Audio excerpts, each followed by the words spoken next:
wabarakatuh. Kami dari kelompok 7 ingin menyampaikan presentasi tentang Kerajaan Banten. Kerajaan Banten berdiri sekitar tahun 1526. Dimulai dari ekspansi Kerajaan Demak ke pesisir barat Pulau Jawa. Maulana Hasanuddin, putra Sunan Gunung Jati, memainkan peran utama dalam pendirian Banten setelah penaklukan beberapa kawasan pelabuhan dan pendirian Badan Pertahanan bernama Sorowan yang menjadi pusat pemerintahan Kesultanan Banten. Kawasan ini awalnya bagian dari Kerajaan Sunda yang dikenal sebagai Banten Pirang. Dipilih untuk ekspansi karena potensi ekonominya dan sebagai strategi untuk menyebarkan Islam. Pada tahun 1527, Fathahillah atas perintah Sultan Tongoro melakukan pelabuhan Sunda Kelapa yang saat itu merupakan pelabuhan utama Kerajaan Sunda.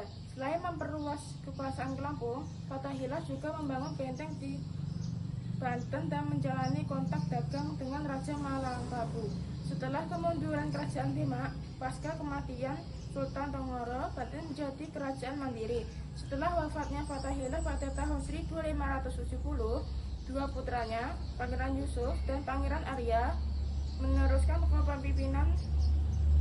Pangeran Yusuf menggantikan ayahnya di Banten, sementara Pangeran Arya berkuasa di Jepang menggantikan bibinya Ratu Kalimayat.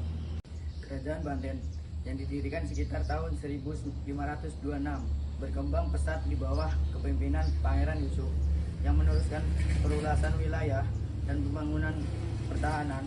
Setelah Pangeran Yusuf meninggal pada tahun 1580, putranya Maulana Muhammad menggantikannya. Pada tahun 1596, Maulana Muhammad melakukan serangan ke Palembang yang saat itu dipimpin oleh Ki Gede Ing Suro, seorang penyiar Islam yang setia kepada Mataram.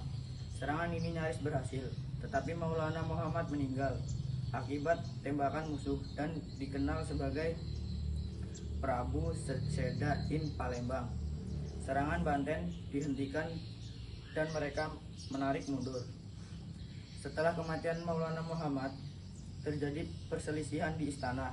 Putra Maulana Muhammad, Abu Mufakir Muhammad Abdul Qadir, yang masih kanak-kanak, tidak dapat memerintah secara langsung.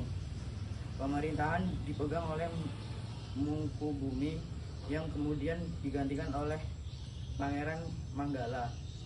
Pangeran Manggala berhasil mengendalikan kekuasaan hingga meninggal pada tahun 1624 dan Abu Mufakir kemudian memerintah sebagai Sultan Abu Mufakir Muhammad Abdul Qadir. Pada tahun 1596, orang Belanda pertama kali tiba di Banten untuk berdagang. Tetapi karena sikap sombong mereka, Banten mengusir mereka.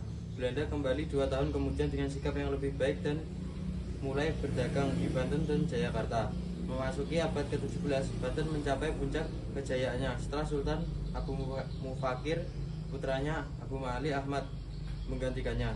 Sultan Abdul Fattah atau Sultan Ageng Tritayasa yang memerintah dari tahun 1651 hingga 1682, dikenal sebagai pemimpin yang mengembangkan Banten dengan pesat. Banten menikmati kemajuan ekonomi dan sosial budaya dengan masyarakat yang mematuhi ajaran Islam dan pemerintah yang kuat.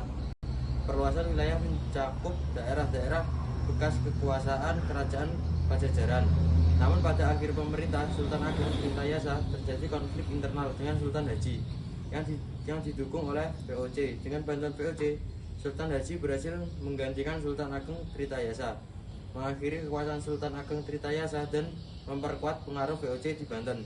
Kerajaan Banten mengalami kemunduran setelahnya dengan raja-raja berikutnya yang kurang kuat.